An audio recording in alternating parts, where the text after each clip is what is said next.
Hello trader, स्वागत है आप सभी का मेरे चैनल ट्रेड टाइटन्स पर। चलिए आज बात करते हैं कि रिज़ल्ट आए हैं मोती सन्स के।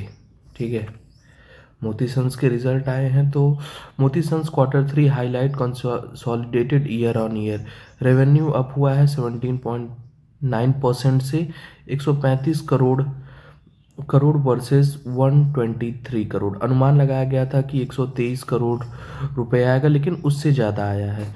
ठीक है, और नेट प्रॉफिट 41.9% बढ़ के 15.3 करोड़।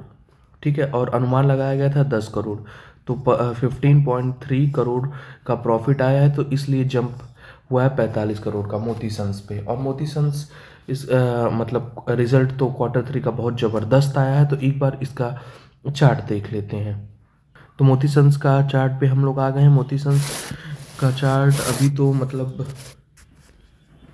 कुछ अच्छा तो नहीं दिखा रहा है मोती सन्स में, लेकिन हाँ, अब रिजल्ट अच्छा आया है तो जाहिर सी बात है कि प्राइस बढ़ेंगे। तो पहले तो इस ये जो लेवल है इसको हम लोग 25 जो लेवल होगा इसका, ये सबसे इम्पोर्टेंट लेवल होगा। इसके ऊपर अगर बढ़ता है तो 31 के टारगेट आने के चांसेस है मोती सन्स में। ठीक है, तो मोती सन्स इसके लिए, क्योंकि रिजल्ट तो भाई बहुत अच्छा आया है। ठीक है, तो रिजल्ट में कोई कमी नहीं है मोती सन्स में। अब देखते हैं कि ये प्राइस मूवमेंट क्या करता है। बाकी 25 के ऊपर जाए तो एक अच्छा बाइंग करने के चांसेस हैं। ठीक है, तो अब मोती सन्स हो गया। अब देखते हैं एक और कंपनी का रिजल्ट आया है। लिंडे इंडिया का भी रिजल्ट आया है। लिंडे इंडिया प्रॉफिट डाउन हुआ है 3%। Linde India consolidated year on year revenue down हुआ है 14.2%। 606 करोड़ का इसका आया है रेवेन्यू, और अनुमान लगाया गया था कि 706 करोड़ आएगा। तो उससे तो भाई डाउन ही आया है, तो कोई अच्छी खबर तो नहीं है लिंडे इंडिया के लिए। और नेट प्रॉफिट डाउन हुआ है 3.1%, क्योंकि आया 116 करोड़ और बाजार अनुमान लगा के बैठा था 120 करोड़। तो लिंडे इंडिया के लिए तो लिंडे इंडिया के स्टेक होल्डर्स के लिए कोई अच्छी खबर है, कोई अच्छी खबर नहीं है, क्योंकि प्रॉफिट तो डाउन हो गया है 3% से। अब इसके एक बार चार्ट पर नज़र डाल लेते हैं। लिंडे इंडिया का चार्ट पहले तो ये सपोर्ट से नीचे ही चल रहा है। ठीक है, एक तो ये यहाँ मतलब कुछ अच्छी खबर तो है ही नहीं, वैसे भी प्रॉफिट डाउन हुआ है और डाउन ही आया है ये। तो फिर ये यहाँ से ऐसे गिरते गिरते गिरते गिरते एक जंप लिया है, फिर ये डाउन। और अब तो और गिरने के चांसेस है। क्यों? क्योंकि प्रॉफिट तो अच्छे आए नहीं है इसके। बाकी देखते हैं 61 मतलब 6300 इसका इम्पोर्टेंट लेवल होगा। लेकिन इम्पोर्टेंट लेवल इसमें कुछ, क्योंकि पहली बात तो कंपनी के प्रॉफिट नहीं आए हैं, तो इसमें खरीदारी की अभी तो कोई कह नहीं सकते कि कुछ बोला जाए कि बाई करो या क्या करो इसमें या सेल करो। तो ऐसा कुछ नहीं कहा जा सकता। तो लिंडे इंडिया यही है चार्ट। अभी 7108 के ऊपर जाए तो कुछ बात बने, बट ऐसा होना इम्पोर्टेंट लग नहीं रहा है। तो ठीक है, अब देखते हैं अगली कंपनी का एक और रिजल्ट आया है। आइनॉक्स इंडिया। आइनॉक्स इंडिया का प्रॉफिट तो 20% जंप किया, तगड़ा। रेवेन्यू भी बढ़ा 14.8%, 334 करोड़ वर्सेस 291 करोड़। 291 करोड़ बाजार अनुमान लगा के बैठा था, लेकिन प्रॉफिट आइनॉक्स का आता है 334 करोड़।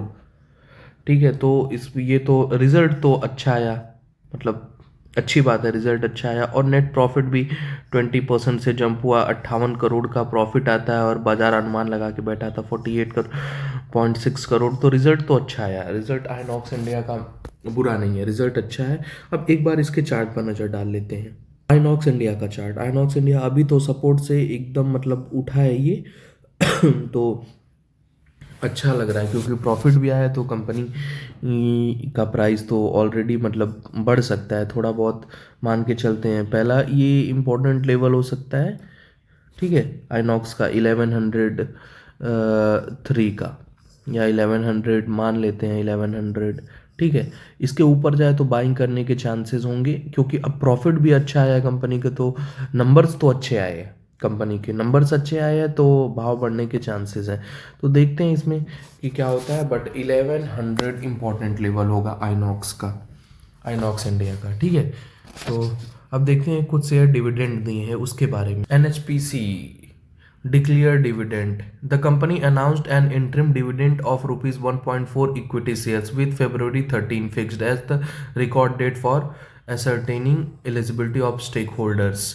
ठीक है, तो कंपनी ₹1.40 का डिविडेंड स्टेक होल्डर्स को दी है।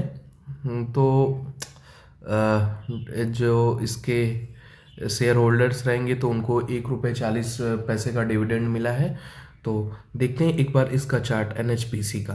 एक तो ये डबल बॉटम बना चुका है, तो एक चांसेस ये हैं कि मतलब ये ऊपर निकलने के चांसेस है। ये इंपॉर्टेंट लेवल कह सकते हैं NHPC के 84 इंपॉर्टेंट लेवल होगा NHPC का। इसके ऊपर निकलता है तो बाइंग कर सकते हैं। और इसका इंपॉर्टेंट 116 होगा, ये तो दिख ही रहा है आप सभी को, रेजिस्टेंस है ये। तो 84 के ऊपर निकले तो खरीदारी की राय कर सकते हैं, इसमें खरीद सकते हैं। बाकी ये बाइंग का कोई वो नहीं है कि हम लोग आपको रिकमेंड कर रहे हैं कि बाइंग करिए, ये देखा जा रहा है बस इंपॉर्टेंट लेवल। तो NHPC में 84 के ऊपर कुछ चांसेस बन सकते हैं, अभी ये 77 पे चल रहा है, ठीक है। तो अब देखते हैं एक और कंपनी का डिविडेंड आया है, उसके बारे में बात करते हैं। तो first source solution issue dividend, the IT major issue an interim dividend of ₹4 per share, ₹4 per share dividend first source solution दे रही है, ठीक है। First source solution ₹4 per share dividend दे रही है। तो अब एक बार इसके चार्ट पे नज़र डाल लेते हैं कि इसका चार्ट क्या है। फर्स्ट सोर्स सोल्यूशन का चार्ट ओपन हो गया। अभी तो ये रेजिस्टेंस के ऊपर है, इसमें ये एक आया था, अब इसके ऊपर जाए तो कुछ कह सकते हैं ट्रेंड लाइन के। बाकी इसका important level first source solution का 360, ठीक है। 360 के ऊपर जाए तो बाइंग के चांसेस बन सकते हैं फर्स्ट सोर्स सोल्यूशन में। बाकी अभी तो ये 354 पे है, बट 360 के ऊपर जाए तो एक बार बाइंग कर सकते हैं। और हम लोग का टारगेट ये मतलब इसके ऊपर, तो ये टारगेट हाई तो आप लोग देख ही रहे हैं, फर्स्ट सोर्स सोल्यूशन का 5-10% बहुत है। और एक बार ऊपर जाए तो मतलब टारगेट अचीव हो जाएगा। और 360 हम लोग का मतलब इम्पॉर्टेंट लेवल है, ठीक है। कोई बाइंग की रिकमेंडेशन नहीं है, ये बस हम लोग एक नंबर्स देख रहे हैं कि 360 के ऊपर जाएगा तो कुछ चांसेस बन सकते हैं, ठीक है, फर्स्ट सोर्स सोल्यूशन में। बाकी ठीक है, अब आगे चलते हैं, एक नज़र डाल लेते हैं अमेरिका बाज़ार पे। फ्राइडे को तो भाई ज़बरदस्त बिकवाली आई अमेरिका में, ठीक है। डाउ जोन्स पूरा डाउन है, तो ये 444 अंक गिरा है, लगभग 1%, ठीक है। तो 1% तो डाउ जोन्स डाउन है। तो अभी तो हमारा सैटरडे को बाजार बंद है, लेकिन मंडे को खुलेगा तो एक इम्पैक्ट तो पड़ना ही पड़ना है। बाकी सैटरडे को मतलब आज न्यूज़ भी वो भी आ रहा है, मतलब इलेक्शन का रिजल्ट आ रहा है। तो बाकी देख सकते हैं डाउ जोन्स तो एकदम मतलब दिल्ली में बाकी डाउ जोन्स तो एकदम तगड़ा गिरने मतलब गिरा है। अब बाकी देखते हैं नैस्डैक में क्या कोई कुछ हुआ है ऐसा कुछ। नैस्डैक में भी ज़बरदस्त बिकवाली 1.36%। नैस्डैक में तो 110%, 110% इम्पैक्ट पड़ेगा मंडे को जब बाजार खुलेगा इंडिया का। तो देखते हैं कि कहाँ तक जाता है। बाकी 1.36% तो नैस्डैक भी गिरा है। अब आगे चलते हैं, निफ्टी 50 23,559, ठीक है। अभी तो बहुत हल्की सी गिरावट आई और RBI ने रेट कट किया है 0.25, ठीक है, परसेंट का। तो मार्केट आज बहुत तगड़ा वोलेटाइल था, ठीक है। यहाँ तो मतलब नए गवर्नर अपनी कमेंट्री सुना रहे थे। बाकी फिर इसके बाद मार्केट में लास्ट मोमेंट पे मतलब लास्ट आधे घंटे में रिकवरी आई, नहीं तो पूरा दिन तो मार्केट डाउन ही था लगभग, ठीक है। तो आधे परसेंट से तो नीचे चला गया था निफ्टी, आधे परसेंट से दिन में नीचे चला गया था। ये लगभग 2 बजे 2 बजे नीचे था एकदम, आधे परसेंट से भी ज़्यादा नीचे था। तो लास्ट आधे घंटे में मतलब 3 बजे के बाद थोड़ी बहुत रिकवरी आई निफ्टी में। ठीक है, बाकी देखते हैं कि एफ आई आईज क्या किए हैं आज के दिन, फ्राइडे के दिन बाजार में हमारे। भाई साहब एफ आई आईज की तो बिकवाली रुक ही नहीं रही, एक बार फिर